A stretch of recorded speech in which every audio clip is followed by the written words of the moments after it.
Hello, my name is Hipzark, and in this video I want to talk about the history of history, the purpose of history, and the progression of history. So, the history of history.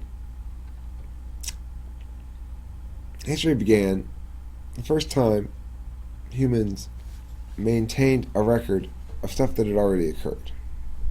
That's the engine of history. This thing is not happening now, and we're not predicting it's going to happen. It's happened in the past. We can reference it as a data point. Should I put the hot end of this into my eye? Well, remember, Judy tried that the other day, and now she's blind in one eye. I think they might be related to one another, the behavior and the outcome.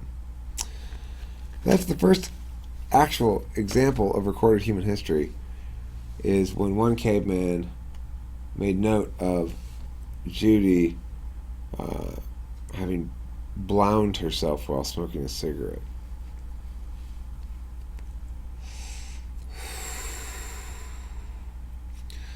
Later incarnations of history are the ones we begin reading in school, things like the ancient Greeks, when they made these so-called epic poems that described the behavior of historical figures and or characters, and those two tended to kind of mush together, such that a character in a story was positioned as a real historical figure, and it's hard to say whether the ancient Greeks were trying to position the events in the story as real events or as fictional events. We do know that they had fictional narratives like the Greek dramas. Regardless, most of those early works of narrative were positioning themselves as works of documentation, not works of creation.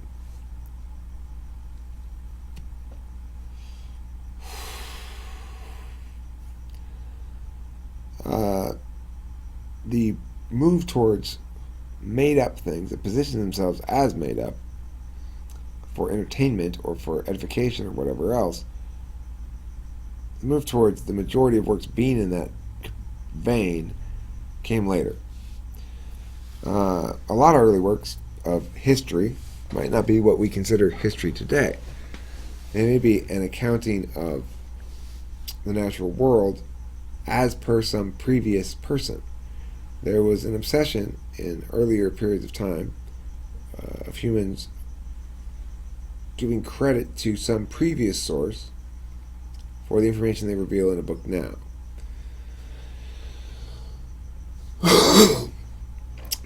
When you have a culture that's looking towards the past for truth and inspiration, then obviously it's presumed that wisdom is more wise when it's revealed truths hidden by the mists of time than when it's created truths produced by an individual now. So there's a sort of natural bias against the contemporary when looking for especially metaphysical truths, and I think it was more pronounced in an earlier stage of development of humanity. So history then is, of course, a tool by which humans generate meaning about the progression of the species, progression of their own people, their own kin, their culture, their civilization, their city-state, their whatever. It's how we define ourselves as groups.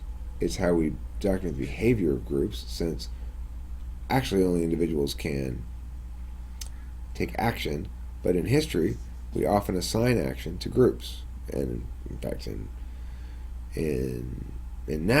right now we do. I mean, it's not just for historical things, it's all the time. So what could be deemed a fallacy, a reification fallacy of sorts, could also be deemed simply a manifestation of the nature of history, that it takes a bunch of individual actions by individual human beings in a chaotic system, and it renders them into meaningful sets, events, mechanisms, reasons why this happened and not the other thing, meanings to be drawn from those events going forward, prescriptive lessons, all sorts of stuff. That's what history is the codification, or not the codification, it's the concretization of an abstract taxonomy of a timeline from a given perspective, including certain agents but not others, and measured usually in terms of impacts.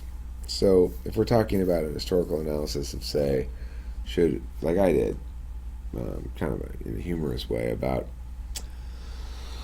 Germany's decision to invade Russia, well, we're saying we're making causal attributions to causal attributions regarding outcomes of large systemic sets of variables interacting with each other. We're focusing on the decision making of an individual as a central pivot point, and analyzing how those variables behave differently in different contexts. So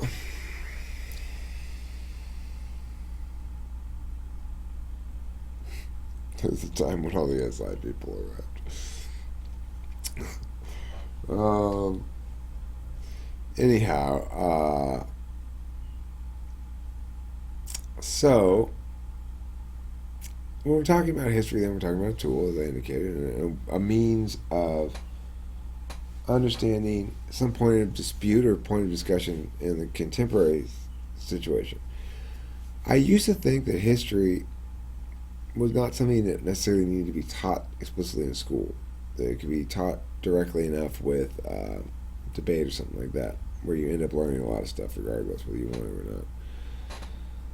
But I since come to understand that history is hugely important. We're just not exactly positioning it perhaps as I think we ought to in schools. In my vision, ideally, history would be positioned as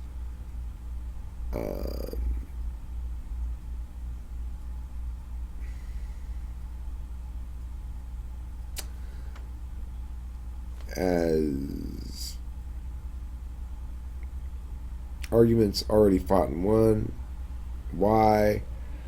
Like, it's one thing to tell students, like, you can't warrant that argument with